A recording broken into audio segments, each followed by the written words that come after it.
di Ngobrol bareng Gus Miftah, Los Rarewel. Kalau kamu harusnya bilangnya Rarewel yang kenceng. Nah, ini kan bulan Ramadan, Mas. Iya. Dengan kondisi yang kemarin seperti itu, kader-kader Demokrat ada yang membelat macam-macam, dimaafkan nggak sih, Mas? Nah, saya punya role-nya nih, kita lihat. Soal pembangkang, AHY, kami memaafkan, tapi tak bisa dilupakan. Nah, kenapa, Mas? Ya, Penerapannya karena gimana itu? Begini, kita juga harus paham dalam mengelola organisasi yang kadernya banyak sekali, kita juga harus maklumi bahwa banyak sekali kader Demokrat yang masih sebetulnya marah, kecewa, sedih, bercampur aduk terhadap perilaku sejumlah kader yang dianggap telah berkhianat. Oke. Walaupun saya ingatkan begini, tolong jangan semua disamaratakan. Karena harus dibedakan, ada mereka yang memang dalang utama, aktornya, aktor. otaknya. Ada juga yang menjadi operator, mereka yang datang ke daerah-daerah untuk mengiming-imingi ataupun mengintimidasi sehingga orang ikut-ikutlah ke KLB itu. Tapi ada juga yang menjadi korban. Nah, saya katakan terhadap perbedaan situasi atau klasifikasi tadi ya kita juga harus membedakannya. Jadi artinya kita bisa maafkan semuanya, tetapi ketika kita berharap mereka sudah berubah, itu juga perlu proses. Saya sepakat, memaafkan walaupun bisa melupakan. Kenapa? Memaafkan itu tidak menghapus masa lalu, tapi pasti memperindah masa depan. Iya. Nah, kubu sebelah katanya akan mengajukan gugatan ke pengadilan, Mas, ke PT UN dalam hal ini. Tanggapan Mas AHY? Ya silakan, saya sendiri tidak akan pernah gentar. Kami justru sudah bertekad, Gus, bahwa setelah diumumkan oleh Menkumham kemarin, penolakan terhadap kubu KLB ilegal Deli Serdang, kami semakin solid dan telah bertekad akan selalu siap untuk menghadapi apapun setelah ini. Termasuk jika katanya mereka akan membawa hal ini ke pengadilan. Kami katakan kami juga akan terus mempersiapkan langkah-langkah hukum yang solid, yang efektif. Karena kami yakin segala kebenaran dengan bukti data yang kami miliki, kami bisa jelaskan dengan baik. Saksinya masih hidup semuanya, alhamdulillah. Bisa memberikan testimoni, bisa memberikan kesaksian sampai ke tingkatan apapun. Nah, atas desakan netizen katanya kemarin telah nuduh pemerintah nih Jokowi ya. Sekarang kenapa nggak minta maaf? Tanggapan Mas AHY gimana tuh? Pertama, kita nggak pernah menuduh siapapun. Justru Gus, ini yang harus saya jelaskan ya. Mudah-mudahan bisa diterima, didengarkan oleh masyarakat. Bahwa sejak awal saya berkirim surat kepada Bapak Presiden Jokowi. Karena saya tidak ingin beliau dicatut namanya. Karena memang faktanya kubu yang berniat untuk melaksanakan KLB ilegal tersebut mencatut nama Presiden dan juga sejumlah pejabat tinggi negara lainnya. Seolah-olah mereka semua sudah di blessing dan juga didukung. Ini juga sebagai bagian untuk menakut-nakuti kader kami di bawah, termasuk juga mengiming-imingi kalau kamu bergabung dengan KLB maka bisa mendapatkan posisi, uang, posisi, kedudukan dan lain-lain. Nah, kami ingin mencegah itu. Itulah kami mohon surat untuk tabayun, untuk mohon klarifikasi sehingga dapat kejelasan dari beliau. Tapi kami tidak pernah sekalipun menuduh siapapun, apalagi pemimpin kami sendiri. Dan dengan itu kami mencoba untuk benar-benar rasional. Bahwa memang ternyata ini semua adalah inisiatif murni dari orang per orang. Tidak ada urusan dengan yang lain, tidak ada.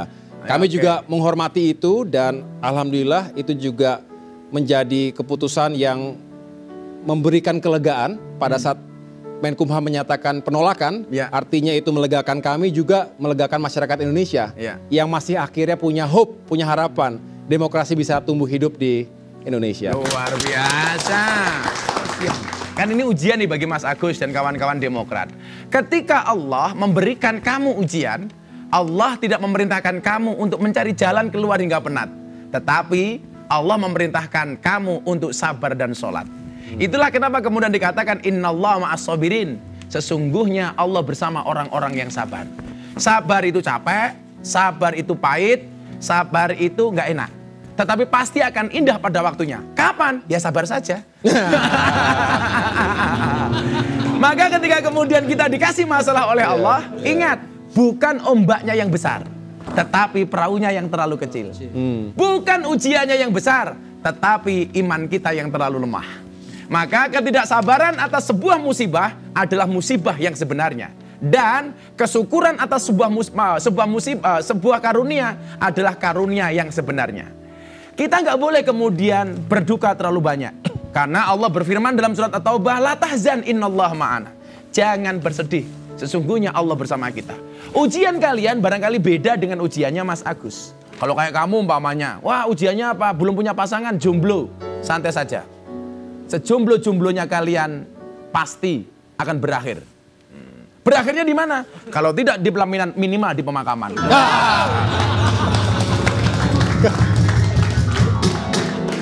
Allah menciptakan manusia berpasang-pasangan, betul? Betul. Itu artinya kalau kamu tidak punya pasangan, jelas kamu bukan manusia. Gimana? Nah, di bulan Ramadan ini, kita ngomongin Ramadan deh. Dari tadi ngomong partai mulu, ini Mas Agus. Iya. Kegiatan di bulan Ramadan ini kira-kira kalau kayak Mas Agus ini, semakin sibuk apa dikurangi, Mas? Sebetulnya fokusnya sih lebih ingin banyak ibadahnya ya. Tapi juga sebetulnya di bulan suci yang penuh barokah ini insya Allah membuka ruang yang luas bagi kita untuk lebih bersimpati, bahkan peduli termasuk memberikan bantuan, pertolongan kepada saudara-saudara kita yang sangat membutuhkan.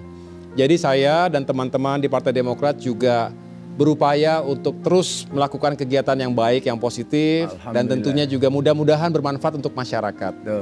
Jadi saya walaupun bulan puasa masih terus melakukan perjalanan ke berbagai daerah, sambil bersilaturahim dan bersedekah. Bersedekah, menyapa masyarakat, bertemu dengan para alim ulama. Saya yakin dengan semakin dekat dengan masyarakat kita lebih mensyukuri. Mas Agus, kebiasaan apa yang Mas Agus sering lakukan bersama keluarga di bulan Ramadan biasanya? Ya tentu dari mulai sahur. Sahur pastikan perlu adjustment awal-awal. Saya punya anak yang 12 tahun ya. Sudah berpuasa Mas ya? Sudah puasa. Sejak umur berapa Mas? Wah udah dari umur 5 tahun ya sudah ikut berpuasa. Tapi ya ada progresnya lah. Oke. Tapi 2-3 tahun terakhir sudah full. Menu yang disukai apa Mas? Selalu harus ada takjil. Ya, takjilnya biasanya apa? Saya sukanya itu kolak. Kolak. Kemudian belewah.